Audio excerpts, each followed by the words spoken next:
Então, pessoal, bom dia a todos. Dando continuidade ao assunto, na aula passada a gente falou sobre, aqui no capítulo 3, parte 2, né? A gente falou sobre, deixa eu voltar aqui, voltando, sim, sobre dimensionamento de eletrodutos, onde tinha aqui uma área possível de ser ocupada, quando tiver a partir de 3 condutores, vão ser 40% da área interna do eletroduto que vai ser ocupada por fios. E basicamente é a continha que se faz, né? A área externa do fio, que vai ocupar 40% da área interna do eletroduto. E aí você pode ter aqui algumas contas já, né? Com o diâmetro nominal, o diâmetro real, né? Aqui é o diâmetro nominal, é como você vai comprar no mercado, né? Você vai chegar lá na loja de material de construção e vai pedir um eletroduto de 32 milímetros. Mas, na verdade, ele tem internamente um diâmetro livre, né, de 27,5 milímetros. É só uma questão de ser conhecido como um eletroduto de 1 polegada ou de 32 milímetros. Certo? E aí a área, calculando aqui os 40% possíveis de serem ocupados nesse diâmetro aqui, né, calcula lá a área, depois multiplica por 0,4, encontramos essa área aqui em em milímetros quadrados possíveis de ser ocupada. Com os condutores é um pouco diferente, já que o condutor ele é conhecido por ter pela área, né? Então você fala condutor de 1,5, 4, condutor de 10 milímetros quadrados. Isso aqui é de cobre. Então o condutor tem uma área bem maior de isolante, de material isolante. E aqui o material isolante ele tem esse diâmetro externo. E aí, quando você faz a área, tem essa área aqui. Então, basicamente, é só multiplicar a quantidade de condutores pela, com sua determinada área de seção e ver qual o primeiro eletroduto que suporta. Né? Ou, como eu mostrei para você essa tabelinha, ela é bem mais ágil, né? Então, se eu tiver um alimentador, por exemplo, o alimentador é o caminho entre o quadro geral e o quadro interno da casa. Se a gente tiver lá 5 condutores, 3 fases, um neutro e um térreo. Então, só vou lá olhar ali 5 condutores de 10 milímetros. Pelo menos um eletroduto de 25 milímetros é suficiente, 3 quartos. Certo? Preferencialmente, eu prefiro até colocar aqui um de 32. Quando você olha, está bem no limitezinho aqui, está na interface, né? Se aumentar um condutor, vai para o 32. Então, geralmente, alimentadores, o pessoal coloca logo de 32, de 1 polegada. Então, e assim vai. Falamos sobre os disjuntores também, sobre a regrinha dos disjuntores, né? Os tipos de disjuntores, aqueles que têm um disparo menos paciente, vamos dizer assim, e aqueles que têm um disparo que aguarda mais, o disparo temporizado é mais longo. Então, ele, devido a características das cargas, que tem essa característica de ter uma demanda, uma corrente, uma exigência de corrente muito várias vezes a corrente nominal durante alguns segundos, então ele acaba que ele permite essa tolerância maior, né, de uma variação acima da sua corrente nominal do disjuntor, sem variação, porque ele durar por muito tempo, aí sim ele vai. Aí falamos sobre os tipos, tal. Sim, agora vamos falar aqui também sobre o proteção contra contatos indiretos, né? O choque elétrico, né? Indireto. A gente já falou sobre o DR anteriormente, que é esse seccionamento da alimentação, mas agora a gente vai falar sobre outro princípio que evita a possibilidade do contato indireto. O contato indireto é aquele choque que você pode tomar quando encosta na geladeira, quando encosta na máquina de lavar, na carcaça do seu computador, ou em qualquer parte externa de equipamentos. Isso ocorre ou por algum defeito, por algum motivo internamente o condutor está em contato com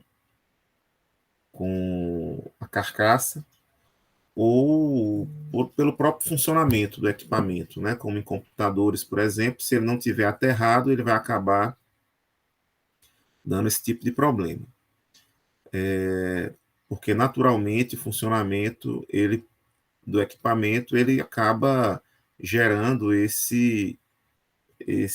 essas cargas estáticas ao redor ali da carcaça. Então, alguns equipamentos isso acontece, geralmente essas carcaças têm que ser aterradas, se não tiver esse aterramento, aí pode causar algum choque elétrico.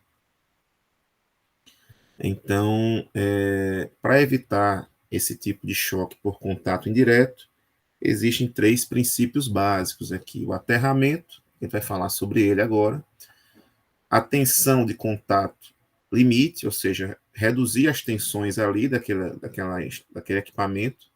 Então, se o equipamento eu tenho luminárias de 220 volts na sua casa, arandelas nas paredes, você reduzindo para 12 volts, não vai dar choque. 12 volts não é suficiente para causar um choque. Deixa eu aceitar aqui um colega de vocês.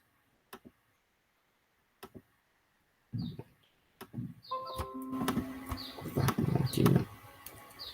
Não é suficiente para causar um choque 220 volts, 12 volts. Então, isso daí reduzir as tensões de funcionamento dos equipamentos, e a gente tem lâmpadas que funcionam tranquilamente a 12 volts. Então, reduzindo essas tensões, você consegue evitar um choque. Ou causando o próprio seccionamento automático da alimentação, que o disjuntor normal não causa, geralmente. Ele passa despercebido. Então, pode utilizar um DR para fazer isso. Mas falando agora especificamente de aterramento, todo mundo deve ter ouvido falar em aterramento em algum momento, né? Na própria disciplina. A gente tem os condutores de terra, então eles têm que sair de algum lugar, o condutor do terra, né? A proteção. Tanto que a gente chama de terra ou condutor de proteção. São utilizadas essas duas nomenclaturas. Vamos ver como é que é essa proteção, como é que esse terra funciona, né? Então, primeiro, a definição de terra é a seguinte: é uma ligação intencional à terra, terra mesmo, ao solo, certo? Por meio da qual correntes elétricas podem fluir, ok? Então, por que a terra é tão importante para a gente? Porque a terra é a nossa referência de tensão. Então, quando a gente fala de referência, a gente lembra logo do nêutron, né? Referência lá dos dos circuitos elétricos da disciplina anterior de vocês, vocês já lembravam a referência como o negativo das fontes. É a partir dali que eu vou ter o positivo da fonte com uma determinada tensão. Então, a referência é o nosso é o nosso zero volt. E aí, toda na vida, no mundo dos circuitos elétricos, no mundo idealizado, né? Quando vocês iam resolver um circuito elétrico pelo método das tensões nos nós, vocês estão lembrados, tinham que escolher ali algum ponto como referência. Ou seja, algum ponto. Deixa eu aceitar aqui outro colega de vocês. Está aprovado aqui. Restrinja.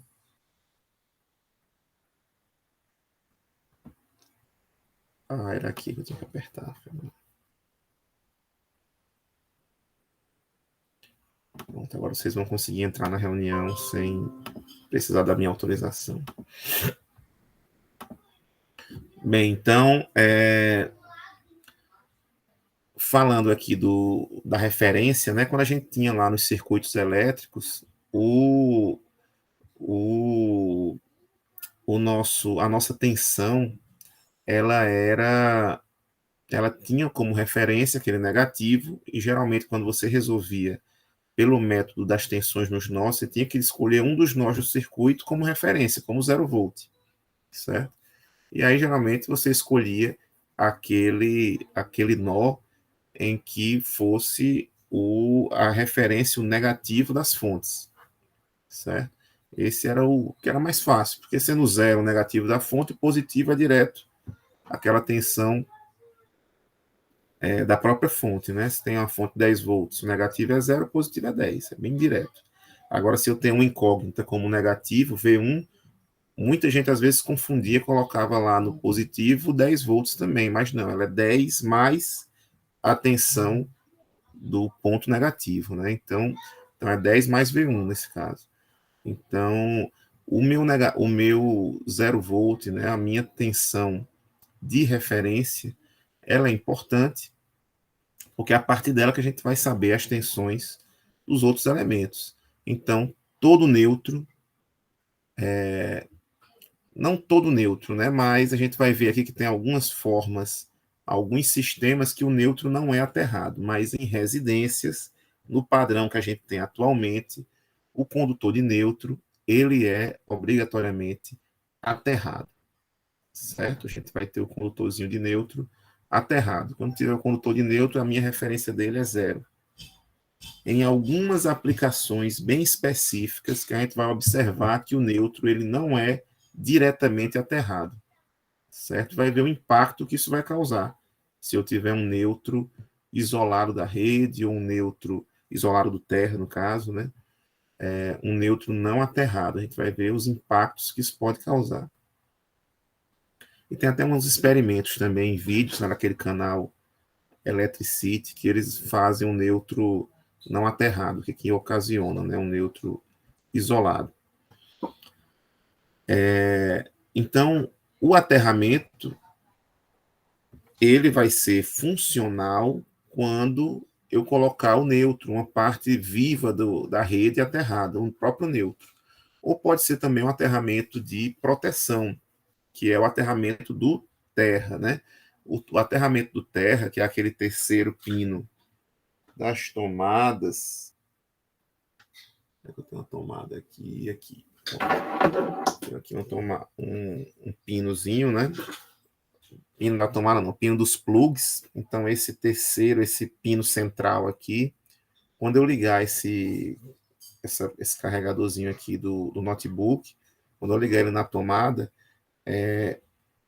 esse pino central aqui, ele vai estar conectado, na verdade, na carcaça do meu equipamento, nas partes onde eu posso tocar. E aí ele, por aquela parte estar aterrada, ou seja, ter um caminho para a Terra com uma menor resistência, teoricamente, né? Deve ter uma menor resistência, a não ser que esteja partido ou com algum problema no aterramento, mas se for um aterramento de boa qualidade, vai ter uma resistência pequena ali. Essa resistência vai ser maior do que a do seu corpo, por você estar ali de pé descalço, por exemplo, pés descalços, numa área molhada. Então, você está em contato com o solo também. Então, você é um caminho. Se encostar numa parte energizada, o seu corpo vai fazer parte do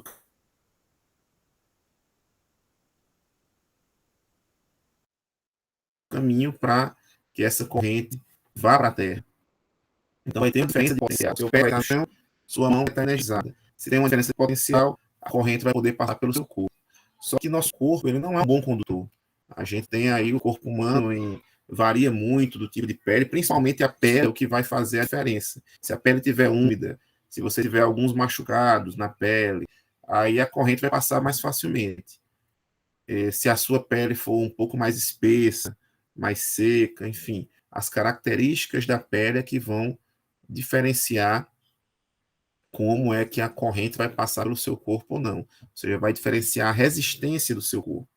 Mas na literatura aparece muito que a resistência do corpo fica na faixa de pelo menos 50 mil ohms, 50 quiloohms. Então a gente não é um bom condutor. Mesmo se tiver a pelezinha um pouco úmida em algum momento, não é um bom condutor. E a resistência de aterramento, preferencialmente, ela deve ter na faixa dos 10 até 10 ohms. Então, comparar 10 ohms com 50 ohms, a corrente vai todinha não, mas a imensa maioria da corrente vai acabar sendo drenada para a terra, e se isso ocorrer, os dispositivos de proteção vão perceber que está havendo uma fuga de corrente e vão desenergizar o circuito, certo? Então, essa é a função do terra, do condutor de terra, é evitar que a corrente seja drenada em algum momento para as pessoas que estejam ali próximas. E existe também o aterramento temporário, que é usado em manutenções, geralmente das redes elétricas, né? Então, quando o Equatorial está fazendo alguma manutenção ao ar livre ali da rede elétrica, o que eles fazem? Eles estão lá, quebrou alguma coisa, um dia meio frio, meio chuvoso, ou até não, até mesmo um dia normal, eles têm que fazer o quê? Se a rede estiver desenergizada e eles estiverem trabalhando, eles vão desenergizar a montante, né? Ou seja, no caminho ali da, da subestação, e a jusante do ponto de. Eles vão aterrar dos dois lados. Então, eles vão estar no meinho aqui. Deixa eu desenhar aqui para vocês verem melhor.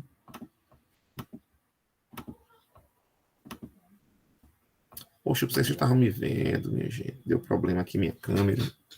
Voltei.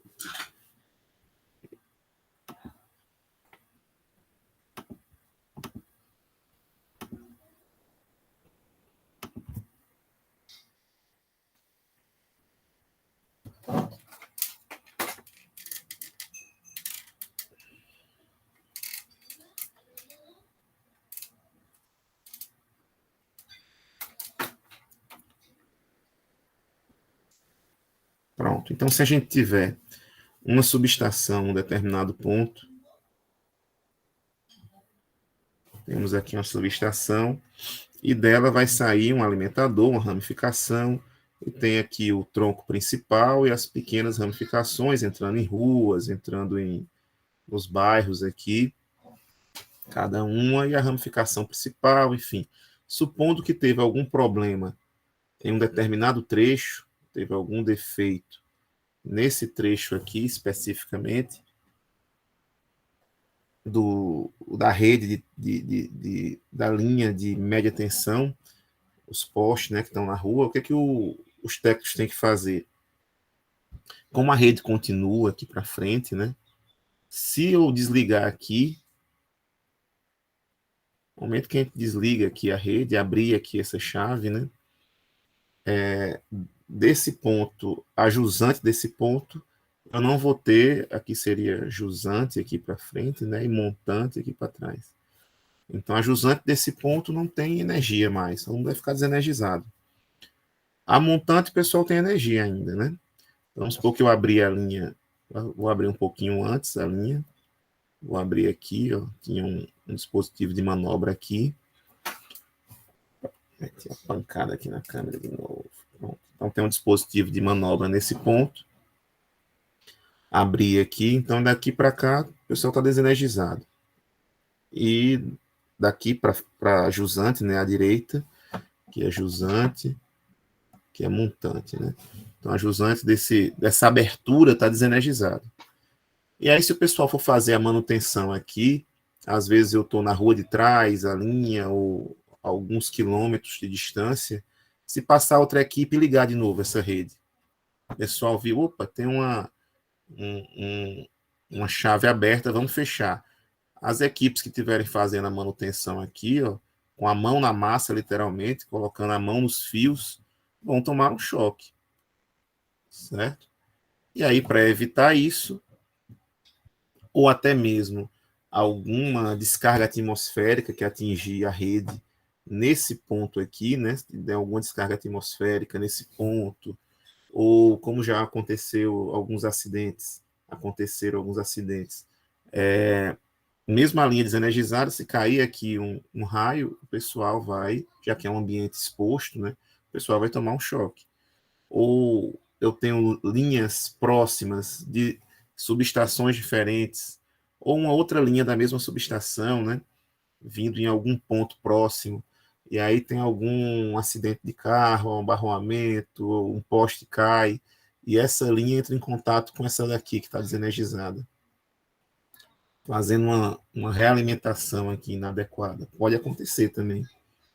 E quando isso aqui acontece, acaba que o pessoal aqui ficaria desassistido, ficaria entrando em contato com a linha energizada, podendo sofrer um choque e morrer.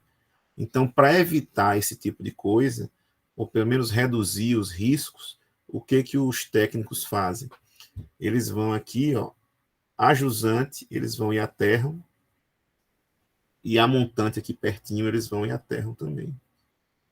Então, eles ficam fazendo a manutenção com os dois lados aterrados. Se houver alguma alimentação nesse lado aqui, a corrente vem para a terra. Se houver alguma religação aqui, ou uma descarga, ou qualquer tipo de problema aqui nessa chave, aqui alguém passou lá e vou fazer a ligação, fechou aqui, vem, sai da subestação e a corrente vem para a terra aqui. Certo? E os dispositivos de proteção vão abrir, não vão deixar essa corrente perdurar, uma corrente de curto-circuito, né? A fase entrando em contato com um, um, um local com resistência muito baixa. Então, aqui é uma corrente extremamente elevada que vai passar. Então, esse é o aterramento temporário, certo? Aquele onde é feito durante manutenções. Isso daqui eu dei um exemplo na rede elétrica, mas pode ocorrer também em indústrias de maior porte, né? O pessoal está lá fazendo a manutenção, enquanto está sendo feita a manutenção, para não correr o risco de alguém vir religar temporária, inadvertidamente essa linha que está desligada, eles vão e fazem um aterramento, fazem uma sinalização. Esse tipo de manutenção, esse tipo de trabalho com rede elétrica desenergizada, né? Sinalização, bloqueio. Às vezes essas chaves elas têm de abre e fecha aqui, né? Essas chavezinhas aqui, elas têm um cadeado, tem algum sistema que bloqueia o acesso àquele botão de religar, né? Então, toda essa previsão é feita lá pela Segurança do Trabalho nas NRs, né, nas normas regulamentadoras. A parte de serviço em eletricidade, especificamente na NR10. Então, tem lá todos os passos necessários para se fazer um trabalho em um local desenergizado, né? Então, você vai, não é só desligar lá o disjuntor e começar a fazer, não. Tem que ter uma sinalização, um bloqueio, um aterramento, tem vários passos que tendem a reduzir a probabilidade de algum acidente. Mas aqui o que nos interessa por hoje é o aterramento de proteção, né? De onde vai sair nosso condutorzinho de terra que a gente manda lá do quadro geral para o quadro parcial.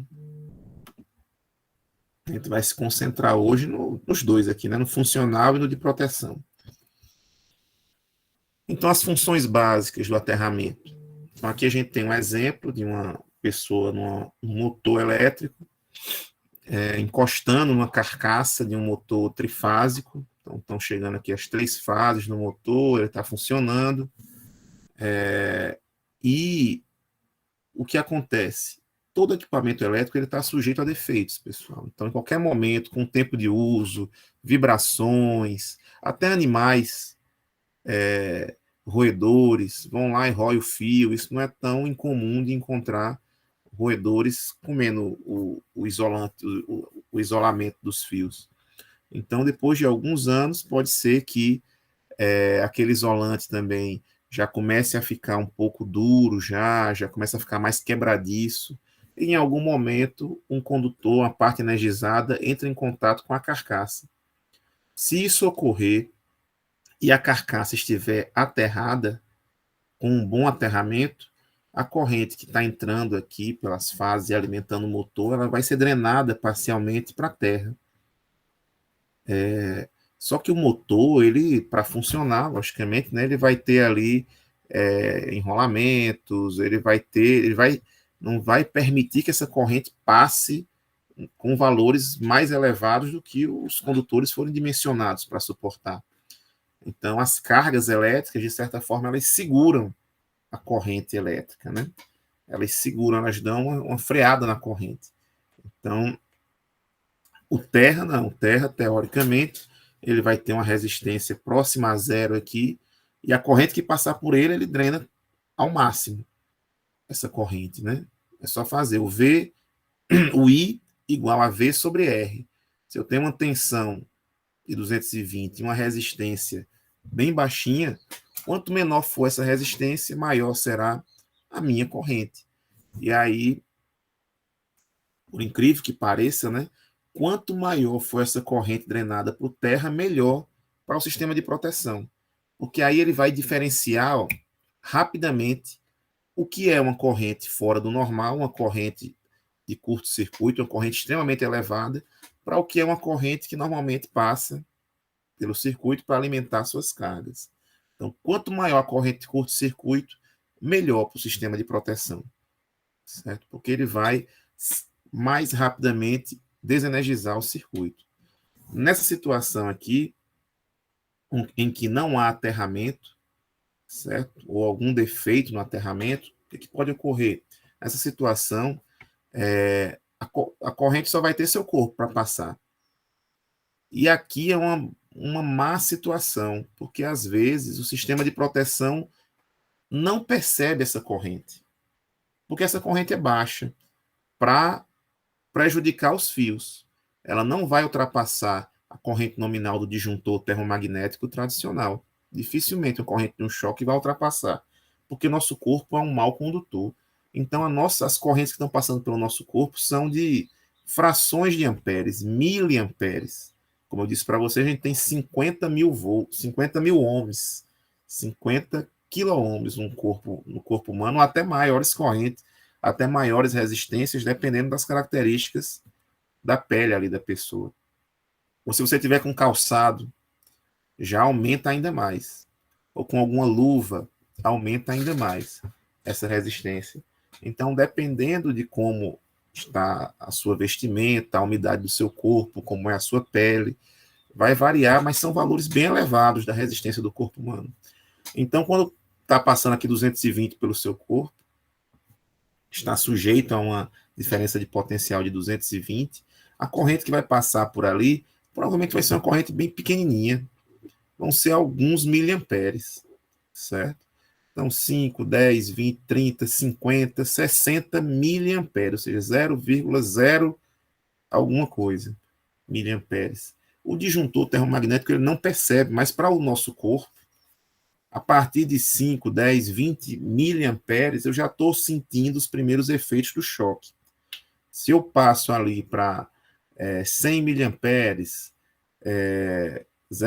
100 miliamperes já é o quê? 0,1,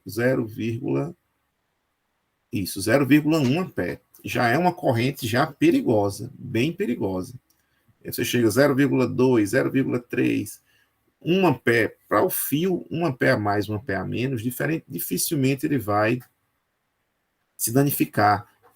Dificilmente o sistema dimensionado aqui de fios, disjuntores, vai abrir com um aumento de 1 ampere.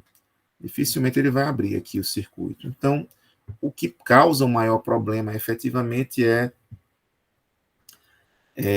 são essas correntes que passam pelo seu corpo, pequenas, que têm um potencial de causar um dano enorme, mas o sistema de proteção convencional não percebe.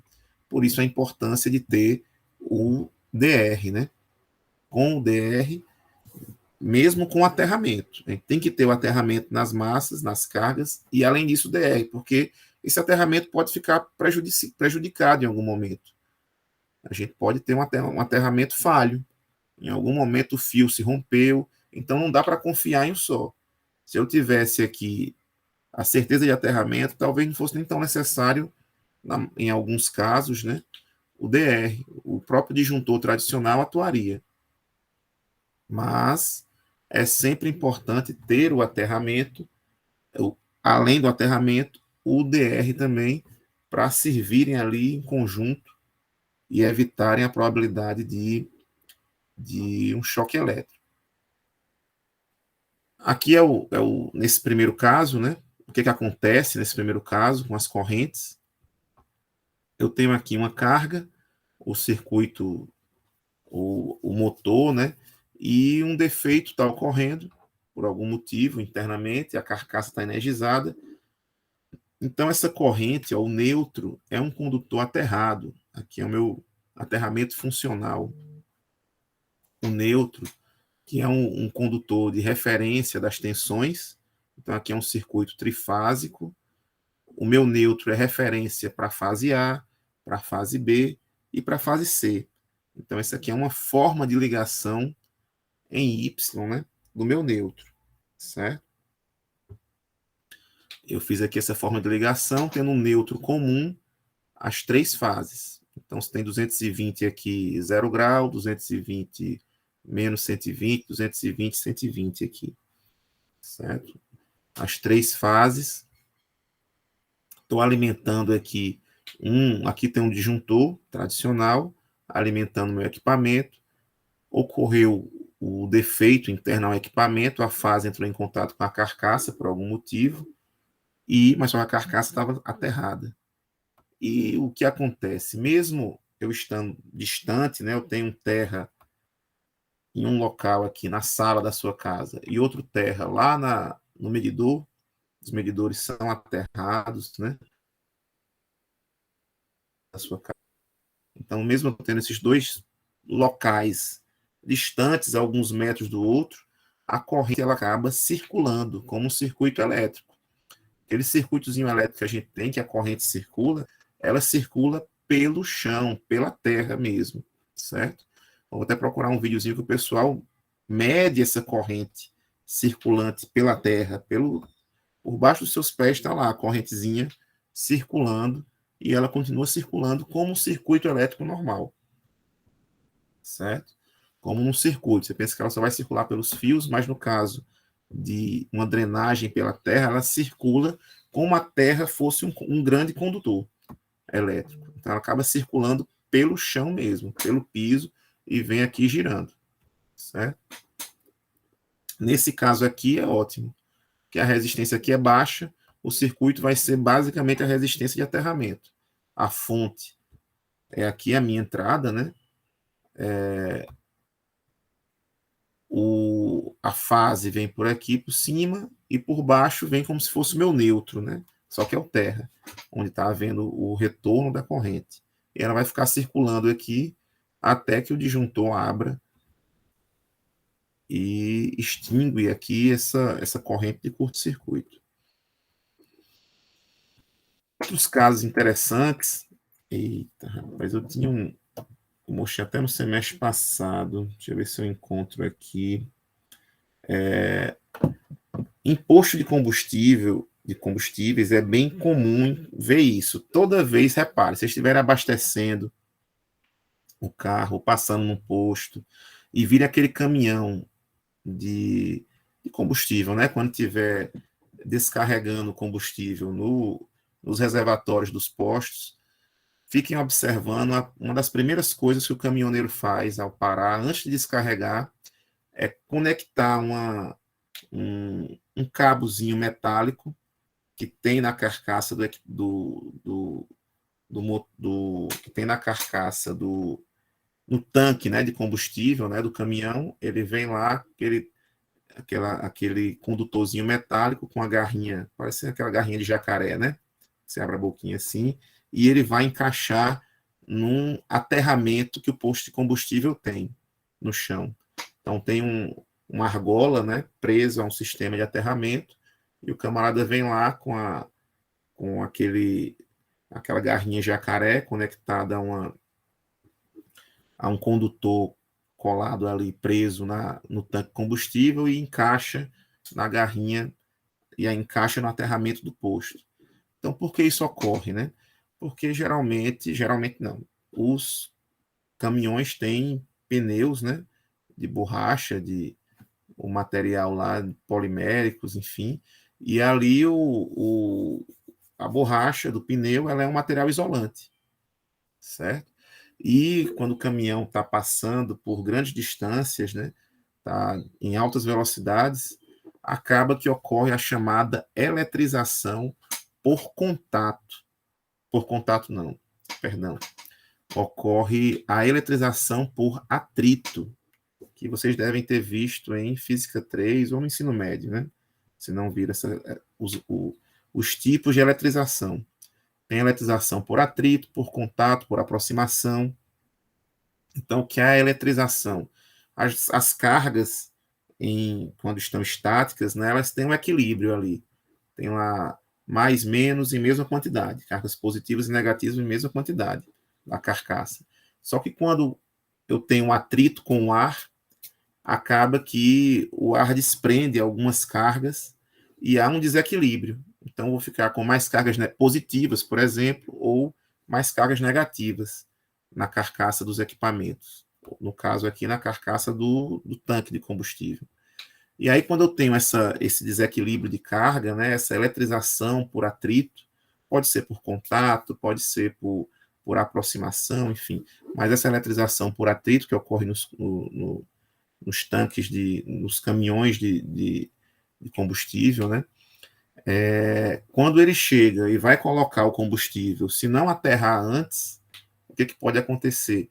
Na hora que ele chega lá e liga e faz o contato, né, da mangueira com aquela atmosfera explosiva ali interna ao tanque, ao reservatório do posto, um pequeno faiscamento pode ocorrer, uma pequena descarga dessas cargas aqui para o solo pode ocorrer, e aí se entrar em contato essa faísca com aquela atmosfera pode ocasionar um acidente. E aí tem aqui alguns, deixa eu ver se eu encontro aqui algum vídeo no YouTube com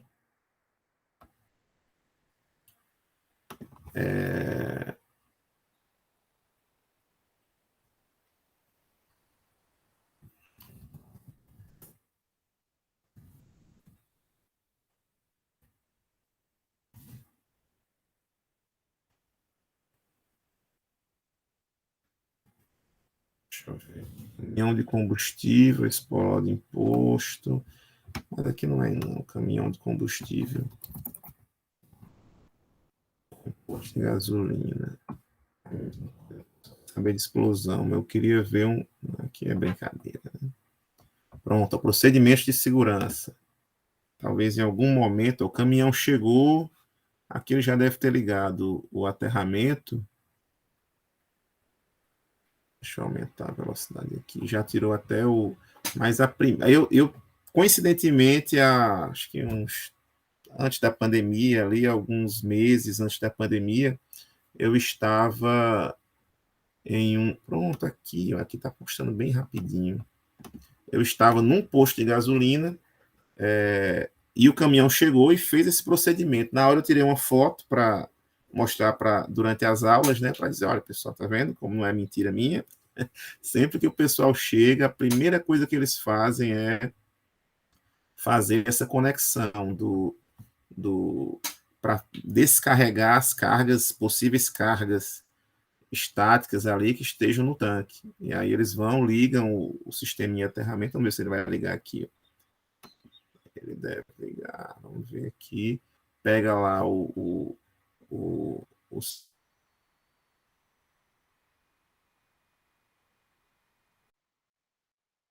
sisteminha de aterramento e antes de fazer qualquer conexão, ele vai lá e encosta o sistema de aterramento do posto. Aí o tanque, ele está fazendo aí alguns procedimentos, deixa eu dar uma adiantada aqui. Ó, aí, pronto. Vocês viram aí essa garrinha jacaré? Acho que essa garrinha aqui é justamente o aterramento. Deixa eu ver onde está conectando essa garrinha aqui ou não. Deixa eu ver. Bora, meu filho, adiante aí. Aqui o tempo urge. Botou o tipo de combustível. Tem todo um procedimento, lacre, Então, esses procedimentos aí são extremamente importantes para evitarem acidentes, né? Deixa eu adiantar aqui, acho que é por aqui que ele deve fazer.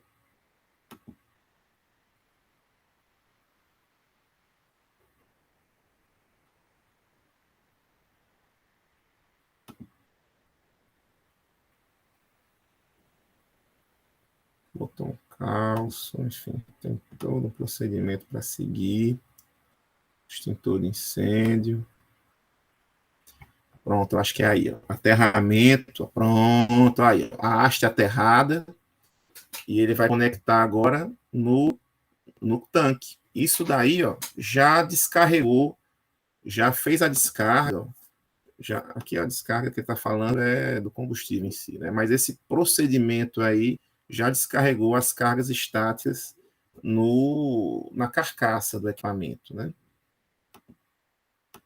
E aí depois não vai ter risco de ter algum faiscamento na hora que ele pegar a mangueira geral aqui, né, e for colocar lá no tanque, que sempre o tanque vai ser ali no subsolo do posto, né? Então ele fez aqui alguns testes, enfim, tem vários procedimentos de segurança para evitar acidentes e essa é a importância disso daí. Se você acabar esquecendo um desses passos, provavelmente um acidente tem mais. Um acidente sempre pode acontecer, mas as probabilidades dele ocorrer, se você não seguir os procedimentos de segurança, são maiores, né? Então, Maia, teve uma explosão aí, você está trabalhando com ambientes, com atmosferas explosivas, né? Líquidos e atmosfera explosiva, então é um risco muito grande. Enfim, está aí o descarregamento, né, do caminhão e no posto de combustível, passo a passo, e essa parte eu tirei uma foto bem nesse momento, que é um procedimento de segurança e deve ser seguido sempre, nessa parte do aterramento do tanque aqui do caminhão.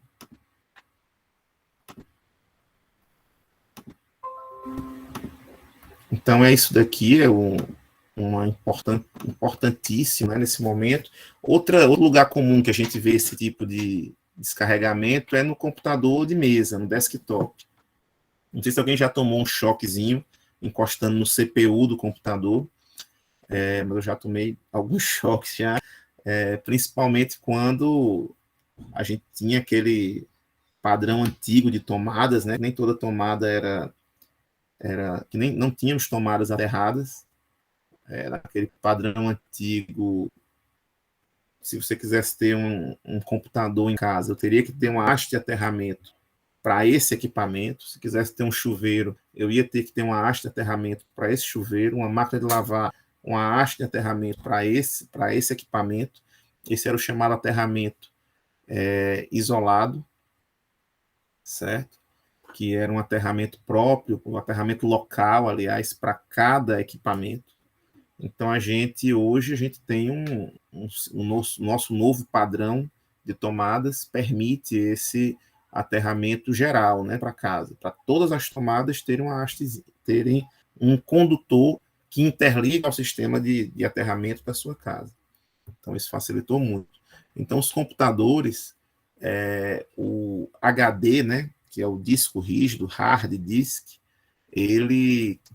hoje tem outras tecnologias, né? Tem o SSD, que é uma outra tecnologia que não precisa ficar um disco ali girando, mas se você tem um HD ainda no seu computador, ele é um disco que vai ficar em movimento, né? Direto ali, um giro muito rápido, e acaba que esse movimento ele entra em contato ali com o ar e pelo próprio atrito com o ar, ele acaba ficando eletrizado, certo? E aí, se você acabar encostando na carcaça do equipamento, se a CPU não for, que é toda metálica, né? Se ela não for,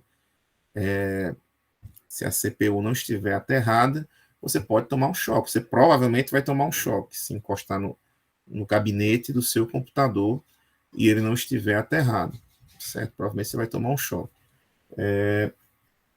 Então, por isso a importância também aterrar esses equipamentos, né? Ali não tem, a princípio, né? A princípio, se não tiver nenhum defeito maior, eu não vou ter cargas ali, eu não vou ter a fase em contato com a carcaça do equipamento, mas o próprio funcionamento dos equipamentos fazem com que haja essas cargas estáticas ali na periferia do equipamento, né? Nas carcaças do equipamento.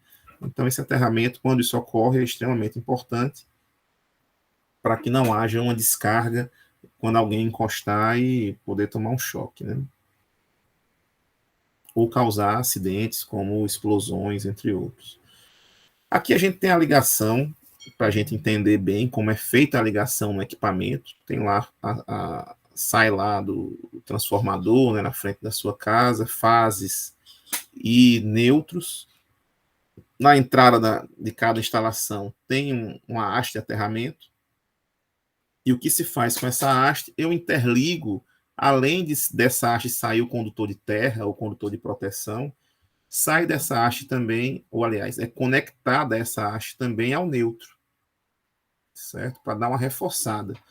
Todo transformador que você for na rua, você viu um transformadorzinho em cima de um poste, você vai ver ali um condutor ou um eletroduto, um condutor vindo no pé do poste e se conectando a uma haste de aterramento no pé do poste, certo? Logo ali no finzinho vai vir um condutorzinho para aterrar, e isso é feito ou deve ser feito sempre, essa conexão do neutro com terra na entrada das instalações. Então vai lá, liga o neutro no terra de novo para reforçar. Porque se aquele condutor, se houver um abarroamento ali, derrubou o poste, e aquele condutor foi rompido em algum momento, se danificou, alguém roubou aquele fio, enfim, continua tendo uma ligação do neutro com terra, certo? Você garante isso daqui.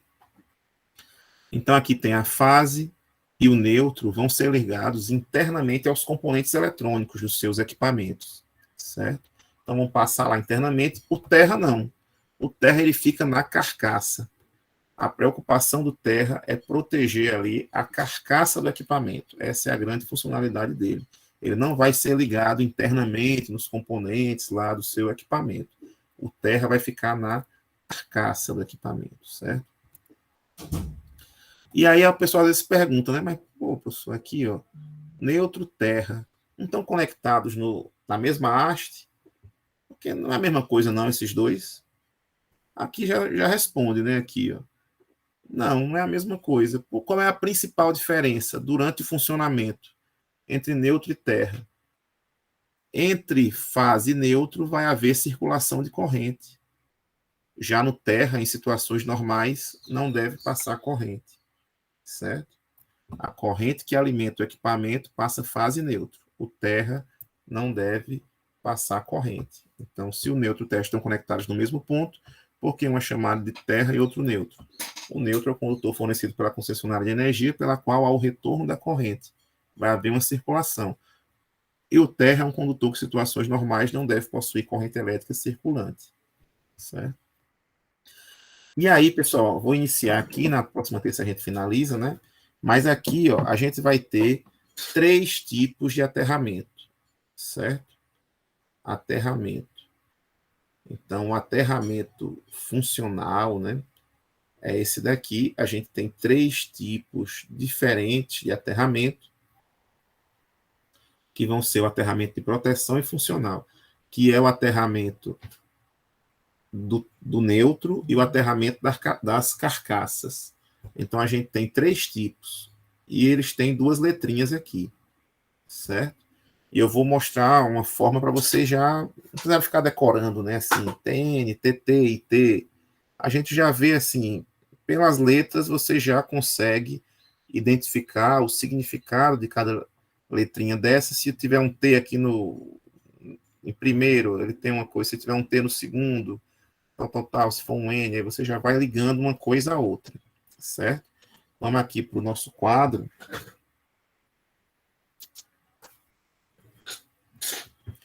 Que eu vou só colocar aqui, nesses minutinhos que restam de hoje, uma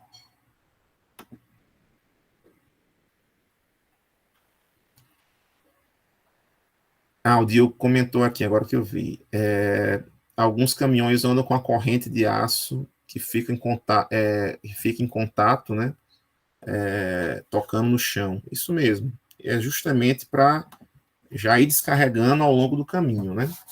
Mas normalmente eu acho que hoje são poucos que andam com essa no movimento, né, nas estradas com esse com essa corrente encostando. Eu acho que é o mais comum realmente eles descarregarem na hora que chegam no posto, até porque essa corrente pode causar algum acidente, né, enrolar em alguma coisa. Então é mais comum realmente na hora que chega no posto, eles vão lá e descarregam essas cargas, fazem o aterramento para evitar algum acidente. Eu vou procurar a foto depois e posto aí, você encontra. Rapaz, eu sei onde é que tem. Na turma antiga, na turma anterior, eu postei a foto. Deixa eu mostrar aqui para vocês. Eu encontrei aqui no semestre passado.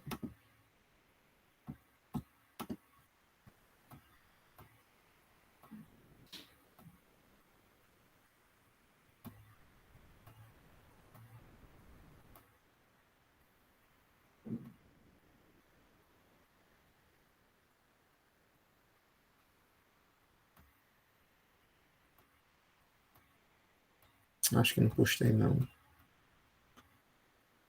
Esqueci de postar. Acho que eu mostrei durante a aula, procurei aqui nas minhas fotos, mas tem foto que só. Depois eu procuro e mostro para vocês. Mas vocês já viram, né? Bem parecido. Sim, então é o seguinte, pessoal. Ó, como é que a gente vai fazer? A gente vai fazer da seguinte forma. A gente tem aqui. São duas letrinhas, né? Vocês viram lá que são duas letras sempre. Então eu vou colocar aqui, ó. Aqui é o espaço da primeira letra, aqui é o espaço da segunda letra. Em alguns casos, que eu vou mostrar ainda mais à frente, a gente vai ter mais duas letrinhas. Vai ter um hífenzinho aqui e vai ter uma ou duas letrinhas aqui. Em alguns casos. Então, são três espaços aqui, vamos dizer, né? Para o primeiro espaço, ele pode, para a primeira letrinha aqui, ela pode receber, pode ser duas letras aqui. Pode ser um T. Não, antes de falar das letras, vamos falar para que é reservado esse primeiro espaço, né? Isso aqui é aterramento.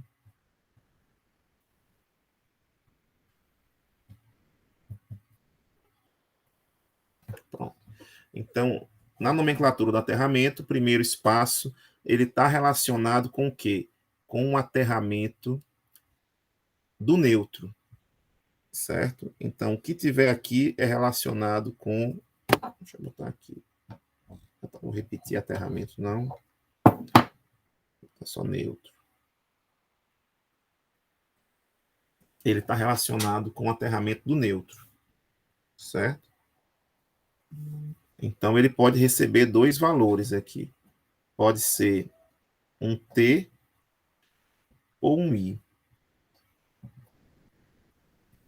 Então, o primeiro está relacionado, a primeira letra, né, do aterramento está relacionado com o aterramento do neutro. Pode ser um T ou um I. Se for um T, o aterramento, o neutro, né, o condutor de neutro, a minha referência da tensão está diretamente aterrado. Diretamente aterrado. Certo? E se for um I, ou seja, eu tenho um neutro lá, o neutro vou colocar o neutro na haste de aterramento.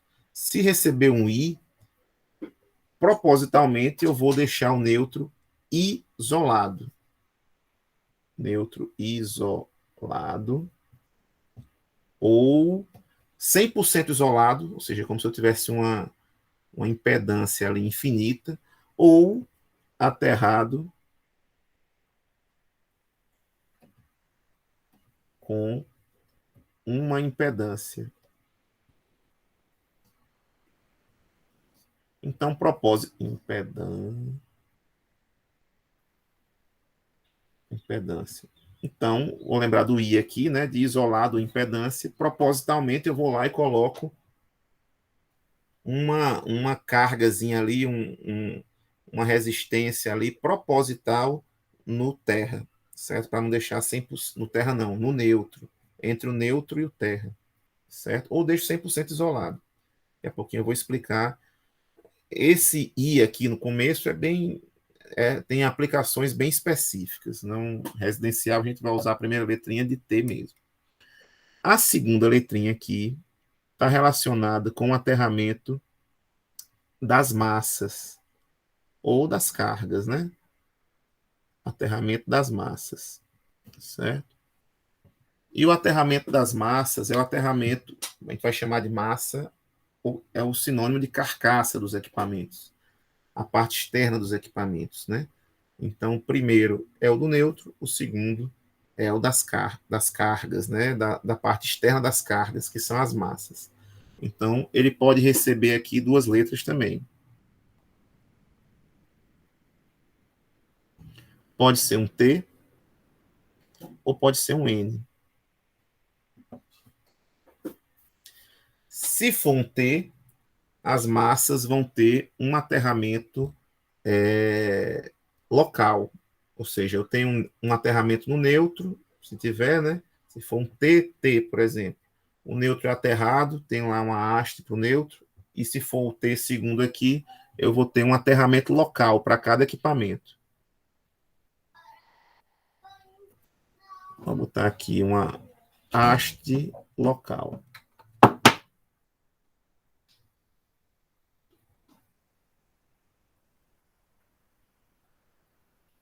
Fica apertado. Vou botar aqui local.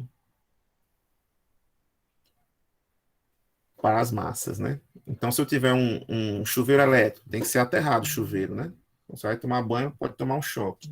Então, faço o aterramento do chuveiro, mas é uma hastezinha local, certo? Computador, haste local. Máquina de lavar, haste local. Geladeira, haste local, certo? E se for um N eu vou lembrar de quem? De neutro, né? Então, essa daqui, ele vai ser aterrado na mesma haste do neutro.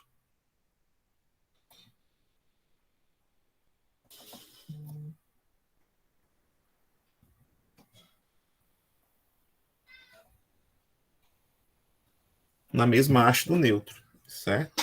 Então, se eu tenho uma haste, um sistema de aterramento só, você vai ter um sistema só e liga lá o neutro e liga as massas na mesma haste, certo? Então, primeira letrinha, T, T ou I, diretamente aterrado neutro, ou o neutro isolado, ou com impedância, que limite ali esse aterramento. E as massas, segunda letrinha, T, eu tenho uma haste local, ou hastes locais, né, para cada equipamento, e N é a mesma haste ou as mesmas hastes, né, se tiver mais de uma, do neutro, certo? Então a gente tem essas duas possibilidades aí. E aí, pessoal, a gente tem o seguinte, ó, o aterramento, quando eu digo mesmas ou mesmas hastes, né, o aterramento, ele é o seguinte, o que torna um aterramento bom, o que torna eu ter um bom aterramento, é justamente o contato que aquele metal faz com. É justamente o contato que aquele metal faz da haste, né? Faz com literalmente a terra que ali está em volta dele quando essa haste está no chão, está encravada no chão. Então eu tenho aqui o solo, aqui o solo, a superfície, o interior do solo, né? O subsolo. Eu venho com a hastezinha aqui, enfio ela no chão, ela é pontudazinha assim, enfio ela no chão. Quanto melhor for esse contato das bordas aqui, né, da parte externa da haste for com o solo, melhor.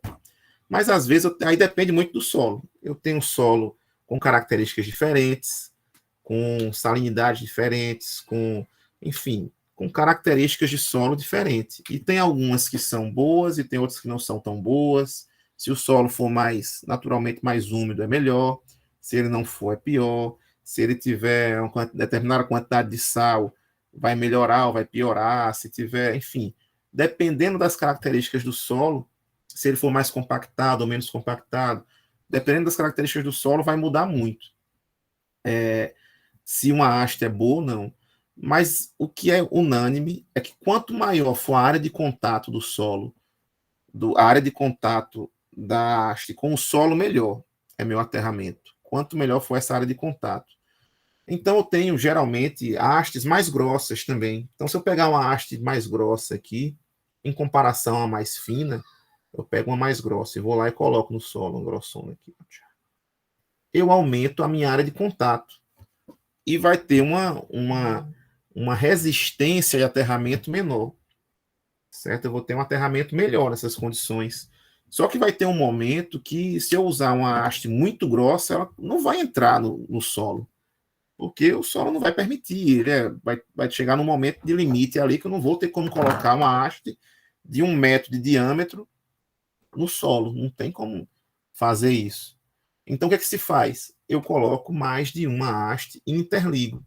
Se eu coloco aqui 3, 4, 5 hastes e interliga, é como se eu tivesse aumentando a área de contato e eu tenho agora uma malha de aterramento.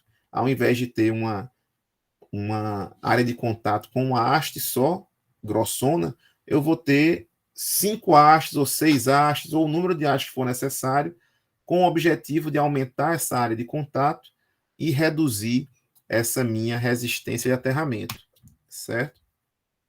A gente vai falar de uma forma de medir a resistência de aterramento. A gente tem 2 termômetros na UFAL, que quando a gente está em aulas presenciais, a gente faz a medição, né? A gente colocou lá por fora do bloco B, eu acho que 3 ou 4 hastes, a gente mede de uma só, e dependendo. Opa, mexi aqui, volta.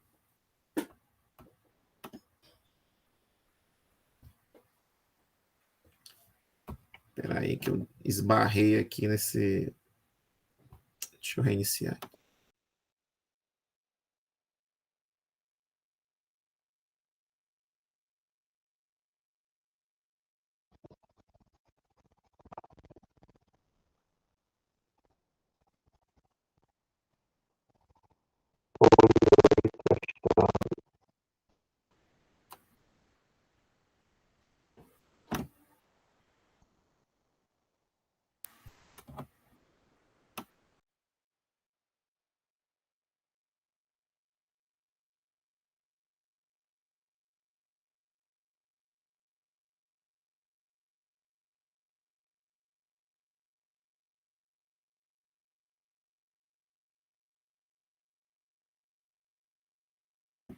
Pronto, voltou. Então, se a gente tiver várias hastes, a gente vai somar aquelas áreas de contato e vai reduzir a resistência de aterramento, certo? Então, a gente faz um experimento lá, quando a gente está presencial, né? Onde eu faço a medição de uma haste isolada, aí depois juntamos 2 hastes, depois juntamos 3 hastes, 4 hastes, e vamos vendo ela caindo, essa resistência de aterramento caindo, caindo, caindo, cada vez mais, certo? Quando a gente forma essa malha de aterramento, a gente tem uma resistência menor. E aí, geralmente, o que se faz? Inclusive, naquele projeto que está lá, modelo, né, no site, a gente coloca 3 hastes. Pelo menos 3 hastes, certo? Se o solo, numa residência, se o solo for reconhecidamente mal condutor, aí você pode colocar ali 4 hastes, 5 ou até mais hastes. Mas, geralmente, para uma residência, o padrão que a gente se tem é colocar 3 hastes de aterramento por instalação residencial, certo? Então, colocou ali as 3 hastes, tem já o seu bom aterramento, provavelmente vai ter um bom aterramento já naquele solo, certo? Então, aqui são as hastes, né? Sim, então aqui a gente tem essas possibilidades, então só recapitulando aqui, essas daqui são só para mostrar para vocês de cara aqui, ó, os tipos de aterramento, né? São esses 3. TN, TT e IT. A primeira letra relacionada com o aterramento do neutro, a segunda letra relacionada com o aterramento das massas. Então, se eu tenho um TN, o neutro aqui, ó, TN, TT e IT. Se eu tenho um TN, como é esse tipo de aterramento, pessoal? Se é TN, o neutro, ele é diretamente aterrado. Então, você já tem lá a hastezinha cravada no chão. E as cargas são aterradas na mesma haste do neutro. Então, é o que a gente tem hoje, no nosso padrão de tomadas, certo? Eu não tenho mais hastes espalhadas ao longo da casa, ao redor da casa, enfim, é todo mundo aterrado no mesmo ponto, certo? Então, atualmente, a gente tem em funcionamento hoje no Brasil o aterramento TN. Antigamente, a gente tinha o TT, quando as tomadas não tinham terceiro pino, eram só dois, então a gente tinha o TT. Quando precisava de aterramento, era uma haste local ali para geladeira, uma haste local para. Eu lembro da casa da minha mãe. Ali a gente tinha geladeira, computador e máquina de lavar e até um dia desse tinha ainda. Casa de ferreiro, espeto de pau. Porque eu insisti, ela mudou. Aí, e tinha também um para os chuveiros, né? Então, todo chuveiro vinha lá, o eletricista vinha lá, colocava externamente ali a casa uma haste de aterramento. Então, esses equipamentos que precisam de aterramento mais urgentemente do que outros para o seu próprio funcionamento, questão de segurança, eles tinham um aterramento próprio, uma haste própria para cada um deles, certo? Então, era o TT, já que nas nossas tomadas não tinha como colocar um aterramento direto, né, nas tomadas. E em algumas aplicações bem específicas, a gente tem o IT. Só que o IT, pessoal, é o seguinte: o IT ele é um tipo de aterramento que ele vai dificultar, vai reduzir a corrente em um possível defeito. E isso não é tão interessante. Da mesma forma que no TT ou num curto-circuito normal, sem aterramento, tem um problema no aterramento, o seu corpo, se você tomar um choque, vai servir como freio para a corrente, certo? Você que vai limitar a sua resistência do seu corpo, que vai limitar a corrente de curto-circuito, e isso não é bom porque o sistema de proteção não percebe. No IT, o objetivo é justamente esse. Só que quem vai frear a corrente de curto-circuito, aquela vai ser essa impedância aqui, certo? Ela que vai frear a corrente de curto. Mas também, por que isso acontece? Já pensou você no hospital, numa mesa de cirurgia, e ali um fiozinho lá da iluminação encostou na carcaça da iluminação. Pronto, aí puf, o disjuntor abre, o cara no meio da cirurgia fica no escuro, fica sem o maquinário funcionar, respirador tal. Não pode isso acontecer. Todo equipamento tá suscetível a defeitos. Então, em equipamentos hospitalares, alguns industriais, você está lá fazendo uma peça enorme lá de vidro, um vidro temperado num modelo lá tal, não pode parar o processo no meio, no primeiro defeitozinho que ocorrer. Vai ligar lá um alarme, provavelmente, no hospital, na máquina industrial, dizendo, olha, está tendo uma fuga de corrente, está tendo um defeito aqui em algum lugar. Mas vamos continuar aqui o procedimento. Quando a primeira oportunidade de parar, a gente para e resolve o problema. Então, é isso que os equipamentos têm que ser preparados para isso. Então, em ambientes que não pode ser desligado ao primeiro defeito, ele se mantém em funcionamento, um alerta é comunicado, né, nesse tipo de situação, e assim que for possível, para, desliga e manda para a manutenção para corrigir aquele defeito, certo? Isso aí é o IT, ele limita a corrente de curto, no caso, não no lado da carga, né, mas no lado como é no caso do choque, mas no lado da fonte, né, diretamente no neutro ali, certo? Então é um tipo de aterramento também. E nos aterramentos, eu vou fazer na próxima aula, já que a gente já passou da hora aqui, vocês devem ter outras aulas. No aterramento TN, especificamente no TN, tem 3 possibilidades para o TN, certo? Que é o C, o S e o CS. nos 3 aterramentos TN, eu tenho essas... Aliás, nos aterramentos TN, eu tenho 3 possibilidades, que é o que a gente usa hoje. O C, eu vou lembrar de comum. O S, separado. E o CS, comum separado, é misturado aqui. Misturado. Misto aqui. Certo? Comum, separado e misto. Ok? E a gente vai falar na próxima aula, mas só antecipando um pouquinho. No TNC, o que é comum? O condutor de nêutron e o condutor de terra. Então, eles saem no mesmo fio, e quando chega no equipamento, eu vou ter uma ramificação para o neutro, para internamente do equipamento, e uma ramificação para o terra. No S, são condutores separados, vem 2 fios, desde o início, desde lá do quadro, vem 2 fios, um para neutro e outro para o terra, e entram separadamente no equipamento, um para o neutro, outro para o terra. E no CS vão ter equipamentos que chegam um fiozinho só e se dividem lá dentro, e outros que vão chegar a 2 e entram 2 já, cada um com sua função, certo? Então a gente vai falar um pouquinho mais sobre esses tipos de aterramento e ver como é que funcionam disjuntores termomagnéticos e os disjuntores DR em cada uma dessas situações, na próxima aula, para finalizar essa parte de aterramentos.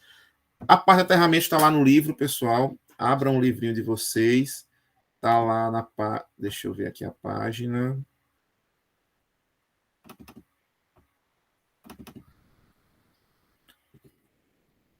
Aqui na página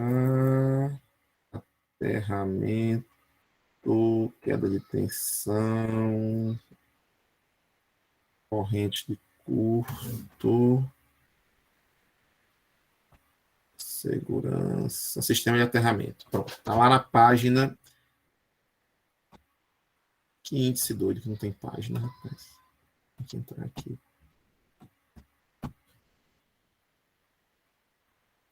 Está no capítulo 5. É o capítulo 5 do livro, certo? Deixa eu compartilhar com vocês aqui para vocês verem o livro.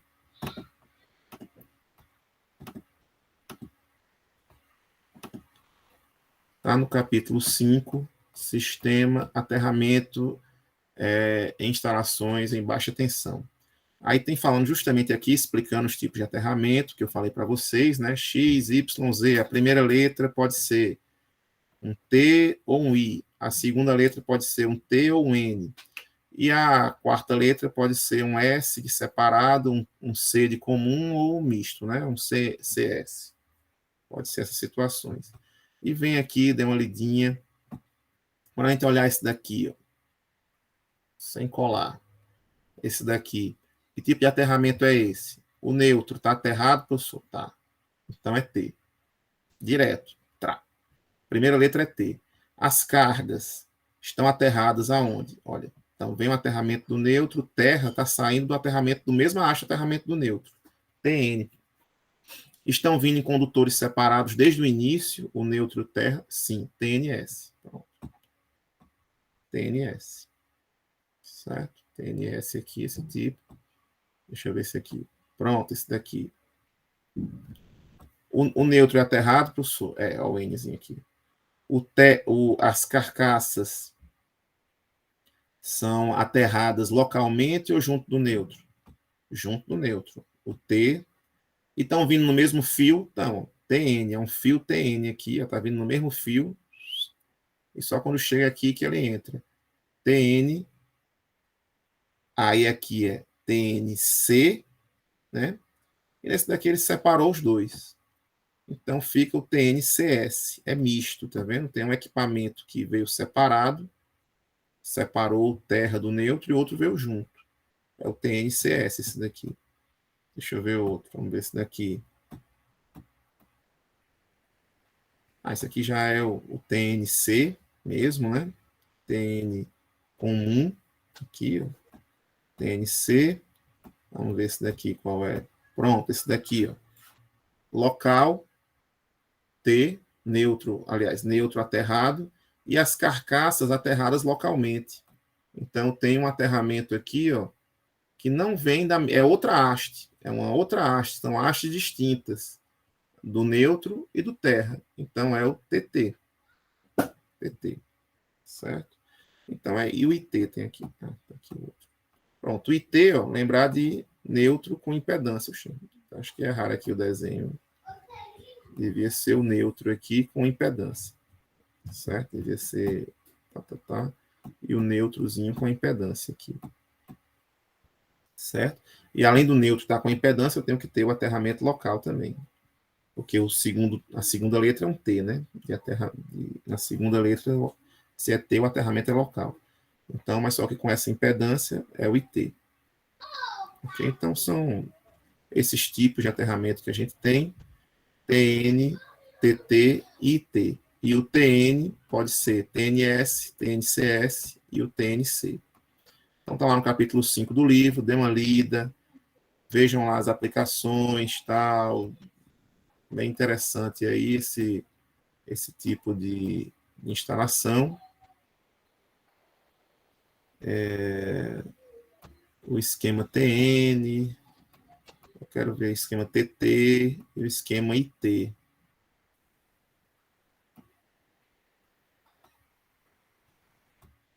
Ó, circuitos isolados, instalações hospitalares, onde a continuidade da alimentação e a segurança dos pacientes seja essencial, fornos industriais. Então, forno, meu amigo, para fazer a têmpera, né, o vidro temperado, não dá para ficar ligando e desligando, processos cerâmicos, processos de fabricação de cimento, enfim, não dá para desligar a qualquer momento, né? Então, tudo tem que ser feito ali, tem algumas aplicações industriais e hospitalares bem específicas. Bem, é isso. Está lá no capítulo 5, dê uma lidinha, dê uma estudadinha aqui. Aqui o haste de aterramento, tá? Um anel, várias hastes conectadas entre si. Mas sabendo o TNC, TNS, TNCS, IT, ITT, detalhes, como funcionam os sistemas de proteção desses equipamentos, que a gente vai ver mais detalhe na próxima aula, entre outros pontos, já está de ótimo tamanho, certo? Aqui a gente finaliza nossa parte de aterramento elétrico, né? Já terminamos aqui o quê? Até o capítulo 4, né? Já vamos entrar, aliás, terminamos o capítulo 3, parte 2, vamos entrar no capítulo 4. Aliás, para terminar o capítulo 3, parte 2, na próxima aula a gente termina, que eu ainda vou falar de medição de aterramento, rapidamente, para vocês verem como é o passo a passo para medir a resistência de aterramento. Tem um experimento aqui, eu vou deixar para vocês também, um gravado, não fui eu que gravei, foi outra pessoa que gravou, mas é usando o mesmo equipamento que a gente tem na UFAL, o mesmo terrômetro, que a gente chama, né? Medidor de aterramento de resistência de aterramento. Então, o camarada usou o terrômetro e fez a gravação, ficou bem legal o videozinho. Dá para a gente fazer também. Dá para a gente ver também, né? E futuramente, se a gente voltar esse ano ainda, parcialmente híbrido, ano que vem, não sei, eu posso marcar um dia com vocês para a gente usar o terrômetro e usar o laboratório alguns dias. Ok, pessoal? Então, por hoje era isso. Agradeço a presença de todos e até terça-feira. Aquele abraço. Bom dia, professor. Quando o senhor acha que consegue